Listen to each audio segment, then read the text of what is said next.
بسم اللہ الرحمن الرحیم، السلام علیکم۔ آپ نے ایک لفظ سنا ہوگا کمفرٹ زون، اور بڑے لمبے عرصے سے اس کے اوپر لکھا بھی جاتا رہا ہے، مختلف اس کے اوپر تقاریر بھی ہوتی ہیں، اور ہم کہیں نہ کہیں اس کو سمجھ بھی رہے ہوتے ہیں۔ لفظ بھی بذات خود ہمیں بتاتے ہیں کہ کمفرٹ اور زون کے اوپر اگر ہم غور کریں تو ہمیں اندازہ ہو جاتا ہے کہ یعنی ہم وہ والا زون، وہ والا علاقہ، وہ والی جگہ جہاں ہمیں کمفرٹ مل رہا ہوتا ہے اور ہم اس میں رہنا پسند کرتے ہیں۔ اور ہر شخص بنیادی طور پر کہیں نہ کہیں آرام پسند تو ہوتا ہے، اور جو آرام پسند لوگ ہوتے ہیں انہی کے حصے میں زیادہ تر دکھ یا پریشانیوں کے آنے کا امکان ہوتا ہے، کیونکہ ظاہر یہ تو کمفرٹ میں رہنے والے لوگ ہوتے ہیں۔ اور کمفرٹ کا مطلب یہاں پر یہ ہے کہ یہ لوگ کہیں نہ کہیں جا کر سست ہو جاتے ہیں، ان کا اٹھنے کو دل نہیں کرتا، ان کا اٹھ کے کام کرنے کو دل نہیں کرتا، اکثر میں نے ان کو متعلق کمفرٹ زون والوں کو دیکھا ہے، یہ آپ کو ایک جملہ ضرور بولیں گے، مجھے نیند ہی نہیں آتی۔ حالانکہ ایسا نہیں ہے کہ نیند انہیں نہیں آ رہی ہوتی، یہ اس وقت جاگتے ہیں جب سونا ہوتا ہے، اور یہ اس وقت سوتے ہیں جب جاگنا ہوتا ہے۔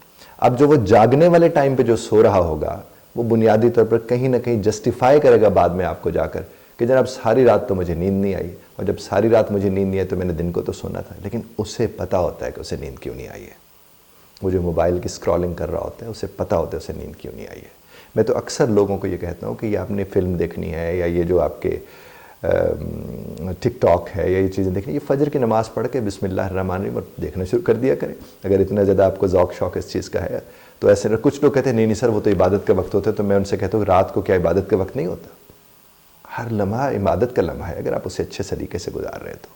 لیکن کمفرٹ میں جانے والے لوگ لیزی ہو جاتے ہیں، ان کے یہاں سے بلیم گیم آپ کو بہت زیادہ ملے گی، اپنے ہر ناکامی کا یہ کسی اور کے اوپر، اس کے اوپر کہ اس کی وجہ سے ایسا ہوا، اس کی وجہ سے ایسا ہوا، اس کی وجہ سے ایسا ہوا، لیکن انہیں پتہ ہوتا ہے، یہ مان نہیں رہے ہوتے، اور اسی لیے ان کو آپ بیٹھ کر اگر آپ انہیں حل دینے کی کوشش کریں یہ آپ کے ساتھ الجھ پڑتے ہیں، یا پھر کہتے ہیں نہیں آپ کو نہیں پتہ نا میرے اوپر کیا بیت رہی ہے۔ تو نتیجہ کیا نکلتا ہے؟ یہ حل کی طرف جانے ہی نہیں چاہتے، اور پھر یہ اپنے اسی کمفرٹ کے اندر اپنی زندگی گزارتے چلے جاتے ہیں، اس لیے یہ لوگ کامیاب نہیں ہوتے۔ دیکھیے، رب کائنات نے جب فرما دیا کہ کسی بھی شخص کے اوپر اس کی استطاعت سے زیادہ اسے تکلیف نہیں دی جائے گی اور نہیں دی جاتی، تو اس کا مطلب کیا ہے کہ کمفرٹ سے جب وہ باہر نکلے گا تو یہ اس کی استطاعت میں ہے، یہ اس کو طاقت رب کائنات نے عطا کی ہے، وہ اس سے نکلے گا تو وہ کچھ کر سکے گا۔ اب مجھے یہ بتائیے کہ اگر ایک چڑیا کا بچہ اس گھونسلے کے اندر رہ جائے جو کہ اس کا کمفرٹ زون تھا، تو کیا وہ زندگی گزار سکے گا؟ وہ کب اڑے گا؟ وہ کیسے دانے لے کر آئے گا؟ کب تک اس کی ماں اس کو وہ دانے لا کر دے گی؟ اس لیے یہ نظام کائنات ہے۔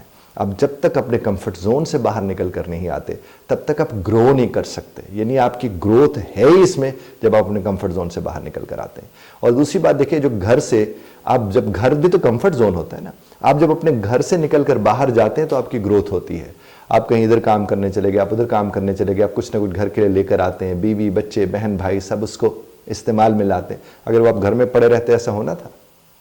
تو گھر میں پڑا رہنا اس سے بڑی شاید بیماری کوئی نہیں، اور مرد حضرات کے لیے تو خاص طور پر میں یہ کہتا ہوں کہ مرد کو تو گھر میں ہونا بھی نہیں چاہیے۔ اس کا تو کام ہی ہے کہ وہ سویرے اپنا اٹھے اور اپنی روزی روٹی کی تلاش میں وہ نکل کھڑا ہو۔ جب وہ اپنی روزی روٹی کی تلاش میں نکل کھڑا ہوگا تو میرے رب کے سامنے یہ بات موجود ہوگی، میرا رب اس بات کو جانتے ہیں کہ وہ نکلا ہے، وہ اپنے بچوں کے لیے نکلا ہے، وہ روزی روٹی کے لیے نکلا ہے۔ تو ضرورت اس وقت کس امر کی ہے؟ ضرورت اس وقت صرف اور صرف اسی بات کی ہے جس کو آپ کو اور ہم سب کو سمجھنے کی ضرورت ہے، اور وہ کیا ہے کہ ہمیں اپنے کمفرٹ زون سے باہر نکلنا ہے۔ ہم جب اپنے کمفرٹ زون سے باہر نکلیں گے ہم گروتھ کی طرف جائیں گے۔ وہ آپ ہوں، وہ میں ہوں، وہ دنیا کو کوئی بھی شخص ہو، آپ اس سے باہر نکلیں۔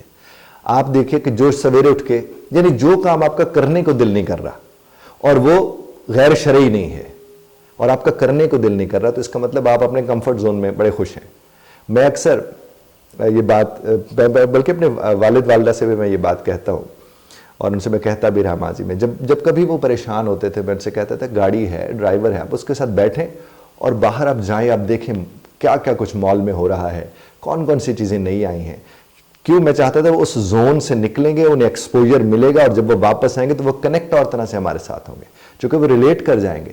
اور والدین سے خاص طور پر میں یہ بات کہتا ہوں، جو ہماری ایج کے والدین ہیں، آپ اپنے بچوں کو جب تک اس میں سے نکالیں گے نہیں اور انہیں وہ ریلیٹ نہیں کریں گے اس کے ساتھ جس کے ساتھ انہیں ہونا ہے، وہ بھی پھر اس طرح سے کامیاب نہیں ہو سکیں گے، ہم بھی اس طرح سے نہیں ہو سکیں گے۔ تو آپ کو اپنے بچوں کے لیے خود کو کمفرٹ زون سے نکالنا ہے، اور انہی بچوں کے لیے انہیں بھی کمفرٹ زون سے نکالنا ہے۔ اگر وہ اس کمفرٹ زون سے باہر نکل کر آئیں گے تو انہیں گروتھ ہوگی۔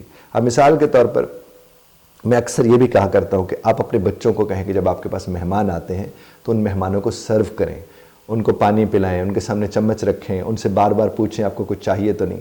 تو یہ بھی کیا ہوگا، وہ جو کمرے میں پڑا ایک بچہ ہے وہ اٹھ کے باہر آئے گا، وہ سوشلائز کرے گا، وہ انٹریکٹ کرے گا، اس سے کیا ہوگا، زندگی آسان ہوگی.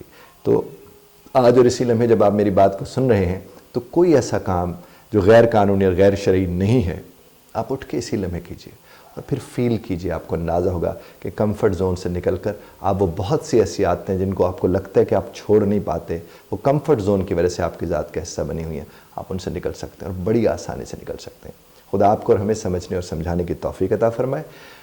اختلاف رائے کا حق آپ محفوظ رکھتے ہیں، بدرت طرز اختلاف رائے کا خیال رکھیے گا.